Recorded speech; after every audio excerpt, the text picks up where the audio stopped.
जय श्री कृष्णा। राधे राधे भक्त जनों, आज आप सुनेंगे अमावस्या की व्रत कथा। हर माह में अमावस्या दो आती है, एक शुक्ला पक्ष और एक कृष्णा पक्ष। दोनों अमावस्या के दिन सभी ने परिवार अपना पितरों को पिंड दान करते हैं, गंगा में स्नान करते हैं, गौ को भोजन कराते हैं, कौआ पंछी को भोजन कराते हैं, चींटी को भोजन कराते हैं, पीपल के गाछ के पास दीप जलाते हैं। अमावस्या के दिन अमावस्या माता के साथ शनि भगवान, माँ काली के भी कथा सुनी जाती है। शनि मंदिर में जाकर लोग दीप जलाते हैं, काली माँ का मंदिर में दीप जलाते हैं। अमावस्या के दिन दीप जलाने से बहुत महापुण्य मिलता है।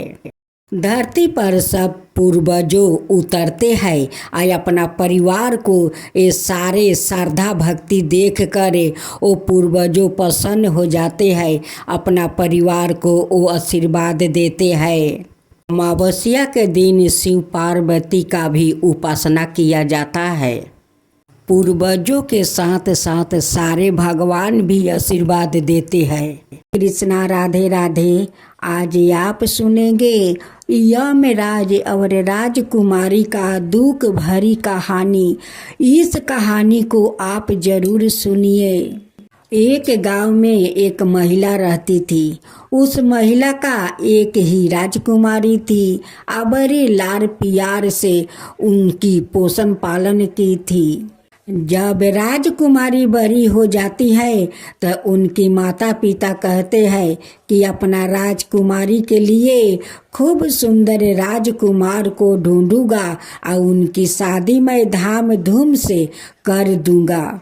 जब राजकुमारी बड़ी हो जाती है तो उनकी माता पिता घर भर ढूंढना शुरू कर देते हैं, लेकिन राजकुमारी तो विष्णु भगवान का वो भक्त थी और उनकी पति पहले से ही वो हर अमावस्या को वो गंगा स्नान करने जाते थे। राजकुमार का एक ऐसा बीमारी था जो उनकी माता पिता तो जानते थे, लेकिन राजकुमार का कोई पता नहीं था कि उनकी अंदर क्या बीमारी है। इधर राजकुमारी का माता पिता बड़े धाम धूम से अपना राजकुमारी को शादी कर देते हैं। राजकुमारी अपना ससुराल जाती है और अपना सास ससुर के संग रहती है और अपना पति के साथ वो सुखी जीवन बिताती है। राजकुमारी का देखते देखते 4-5 महीना हो गया। राजकुमारी गर्भवती बन गई थी।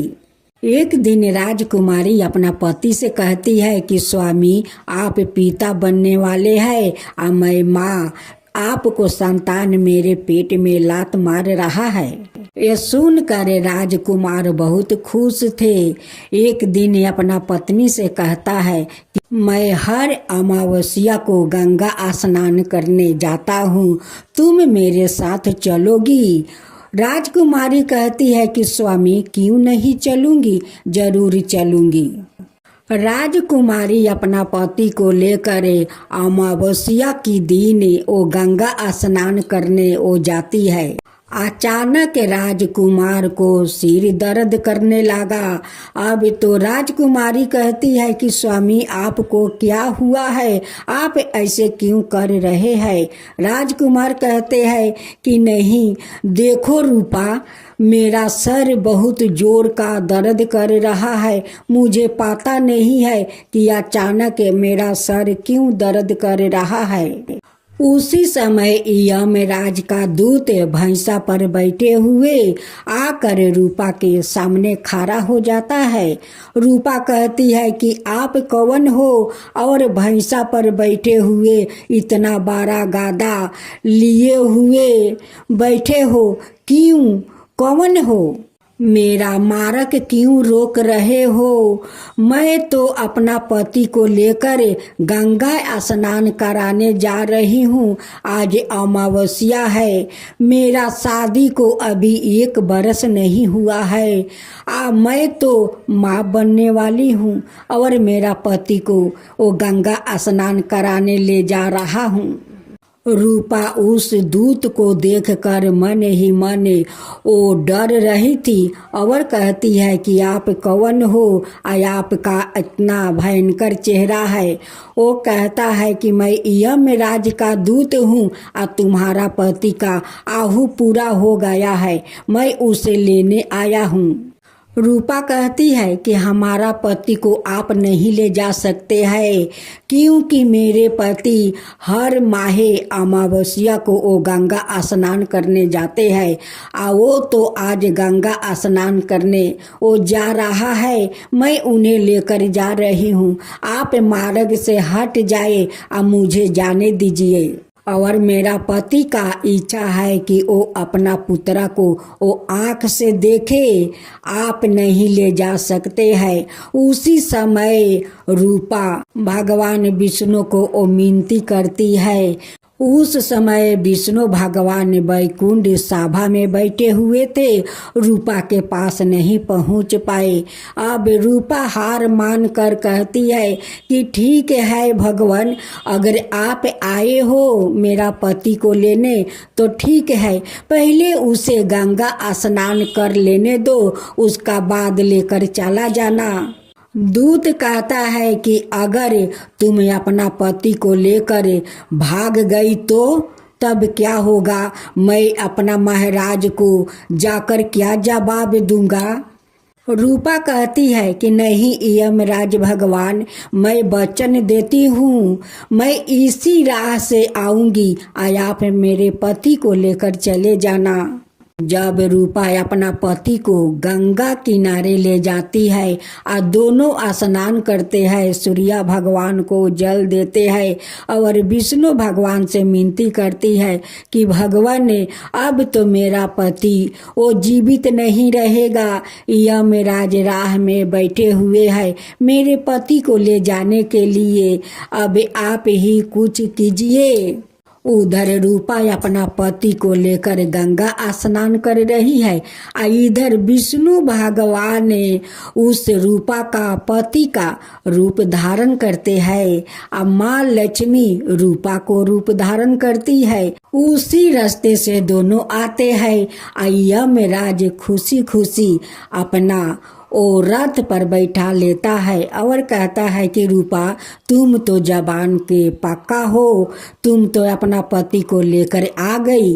लेकिन दूत का कहाँ पता था कि साक्षात विष्णु भगवान और माँ लक्ष्मी और रूपा के रूप धारण की है। अब विष्णु भगवान उनकी पति का रूप धारण किए हैं। जब रूपा अपना पति को लेकर उसी रास्ते से आती है, देखती है कि यमराज का दूत तो यहाँ पर नहीं है। रूपा अपना पति को लेकर अपना घर चली जाती है। कुछ दूर जाने पर विष्णु भगवान और माता लक्ष्मी अपना रूप में आते हैं। जब यमराज का दूत देखता है तो हाथ जोड़कर कहते हैं कि भगवान आप, माता आप मेरे रथ में कैसे? विष्णु भगवान कहते हैं कि देखो यमराज वो मेरी भक्त है, परम भक्त है। आज अमावस्या है, आज वट सावित्री का व्रत भी है, तुम उसे कैसे ले जा सकते हो? वो तो अभी दोनों भोग नहीं किया है। रूपा तो अपना पति को संतान देने वाली है। उनकी पति का इच्छा है कि उनकी संतान उनके सामने जन्म ने, तुम उन्हें ले जाने के लिए आ गया हो। आज के दिन तुम कैसे उसका पति को ले जा सकते हो? आज तो सभी औरतें अपनी पति के लिए लंबी उम्र के लिए वो वट सावित्री का व्रत करती है। आज अमावस्या भी है, सभी लोग गंगा स्नान करते हैं। आज इतना बड़ा तीर्थ है, बट सावित्री का व्रत है। आज का दिन किसी को ये हक नहीं है कि उनकी पति और संतान को यम लोग ले जाए। जाकर अपना महाराज से कह देना कि आज का दिन किसी को हक नहीं है कि किसी को प्राण निकाल कर यम लोग ले जाए। दूत विष्णु भगवान और माता लक्ष्मी को प्रणाम करता है, आयो लौट कर यम लोक चला जाता है। कुछ दिन के बाद रूपा खूब सुंदर एक पुत्रा को जन्म देती है।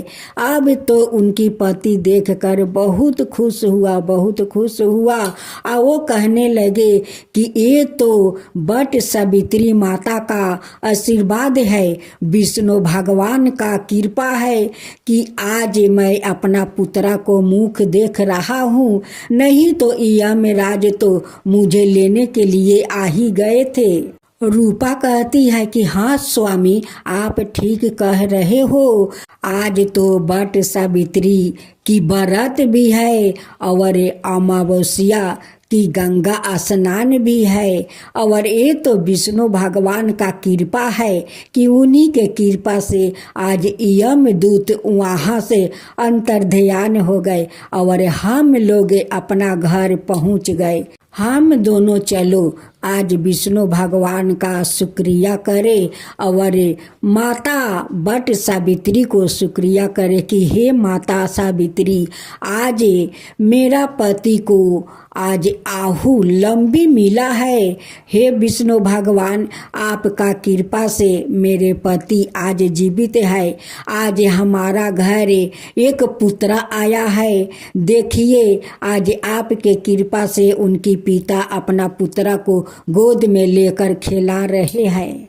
हे भगवान, अगर मेरा कथा में भूल हुआ होगा तो मुझे क्षमा कर दीजिएगा। हे भगवान, आज आप सुनेंगे सोमवती अमावस्या की पूजा विधि।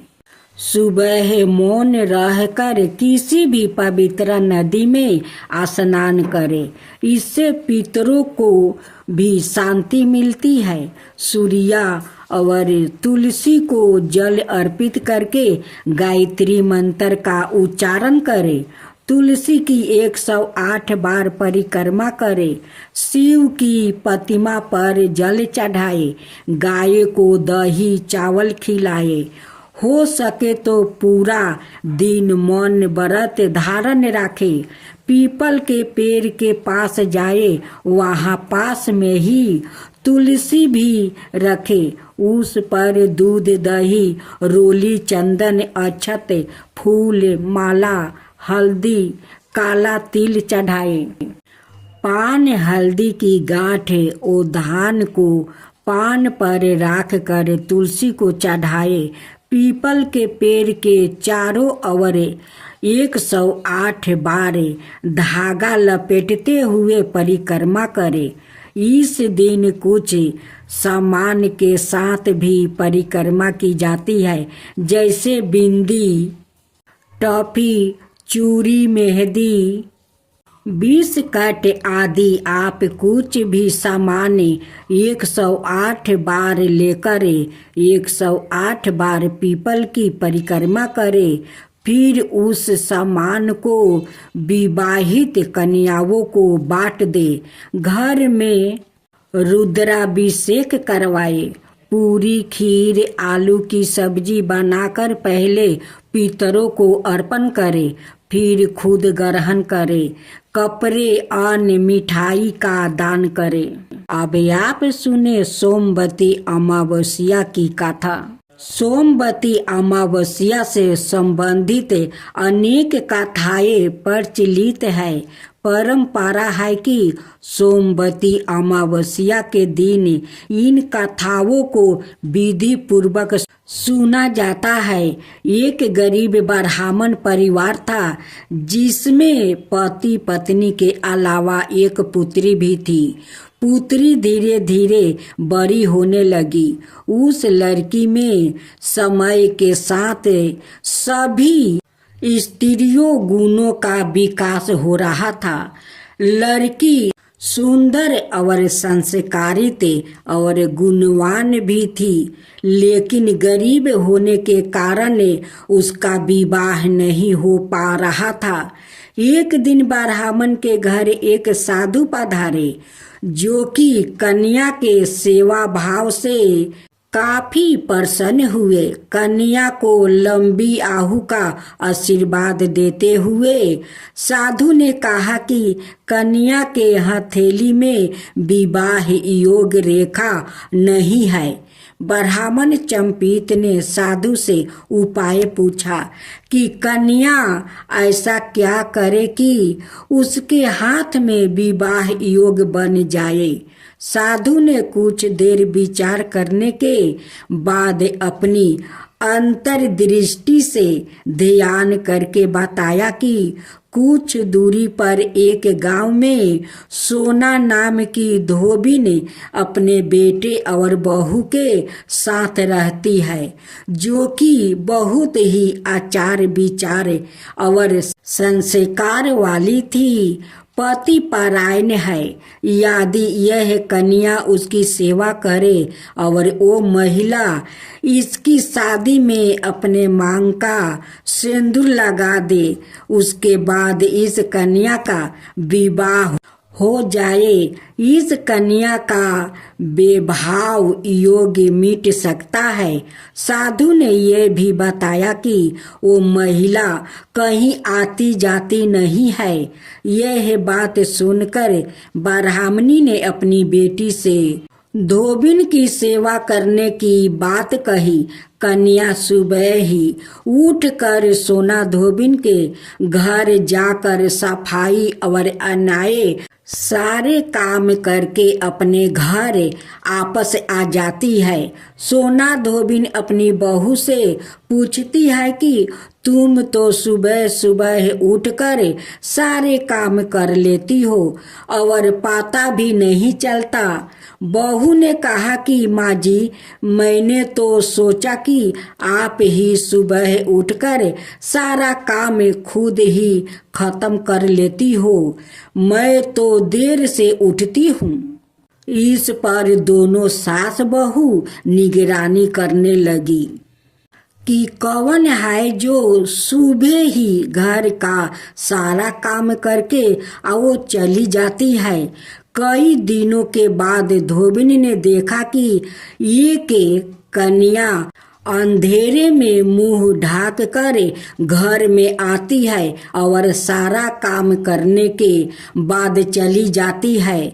जब वो जाने लगी तो सोना धोबिन उसके पैरों पर गिर पड़ी, पूछने लगी कि आप कौन है और इस तरह छुप कर मेरे घर की सारे काम क्यों करती है। तब कन्या ने साधु द्वारा कही गई सारी बात बताई। सोना धोबी ने पति परायण थी, उसमें तेज था, वो तैयार हो गई। सोना धोबिन के पति थोड़ा अवस्था थे, उसमें अपनी बहू से अपने लौट आने तक घर पर ही रहने को कहा। सोना धोबिन ने जैसे ही अपने मांग का सिंदूर कन्या की मांग में लगाई, उसके पति मर गया। उसे इस बात का पता चल गया, वो घर से निर्जला ही चली थी। यह सोच कर कि रास्ते में कहीं पीपल का पेड़ मिलेगा तो उसे भौंरी देकर और उसकी परिक्रमा करके ही जल ग्रहण करेगी। उस दिन सोमवती अमावस्या थी। ब्राह्मण के घर मिले पुए पकवान की जगह है उसने ईंट के टुकड़ों से 108 बार भौरी देकर 108 बार पीपल के पेड़ की परिक्रमा की और उसके बाद जल ग्रहण किया।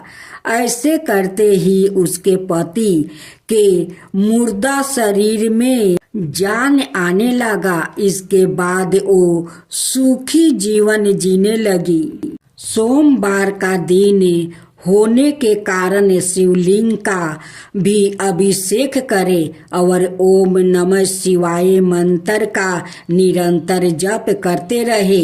इस बीच मंत्र से भोलेनाथ शीघ्र प्रसन्न हो जाते हैं और साधक की सभी मनोकामना पूर्ण कर देते हैं। इसके साथ साथ पितरों की चालीसा आदि का पाठ करें।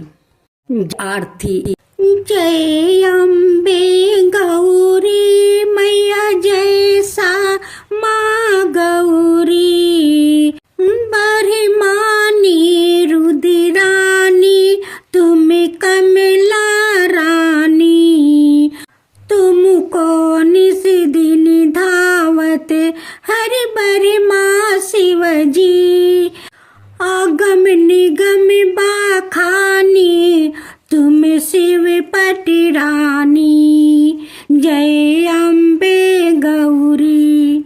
मांग सिंदूर विराजत टीको मृग मध को, 64 योनि गावत नृत्य करत भाको, उजाल से धावो नैना चंद्र बदननी को, बाजत ताल मृदंगा और बजत डमरू।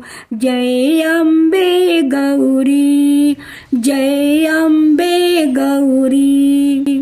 कालक समान काले वरे रक्तंबर राजे, तुम हो जग की माता तुम ही हो भारत, रक्त विष्णु गले माला कुंडल पर साजे, भक्तन की दुख हरता सुख संपत्ति करता। जय अम्बे गौरी, जय अम्बे गौरी।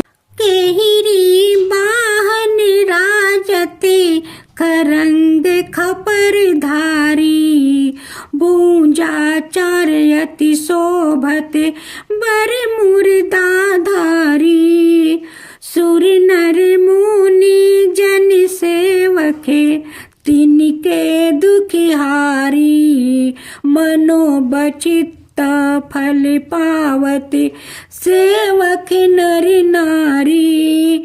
जय अम्बे गौरी, जय अम्बे गौरी।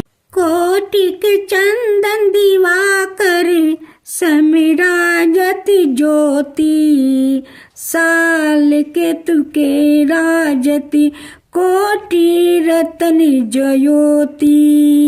जय अम्बे गौरी, जय अम्बे गौरी। शुभ निशुभ बीदार महिषासुर घाती, माँ अम्बे जी की आरती जो कोई नर गावे, जो कोई नर गावे। धूर्मा बिलोचन नैना निस दिन मदिमाती, कहत शिवानंद स्वामी सुख संपत्ति पावे। जय अम्बे गौरी, जय अम्बे गौरी। चंड मुंड सहारे सोनित बिजिहारे, जय अम्बे गौरी मैया जय श्यामा गौरी। मधु काटब दाऊ मारे सुर भयहीन करे, तुमको निस दिन धावते हरि बर माँ शिवजी। जय अम्बे गौरी, जय अम्बे गौरी।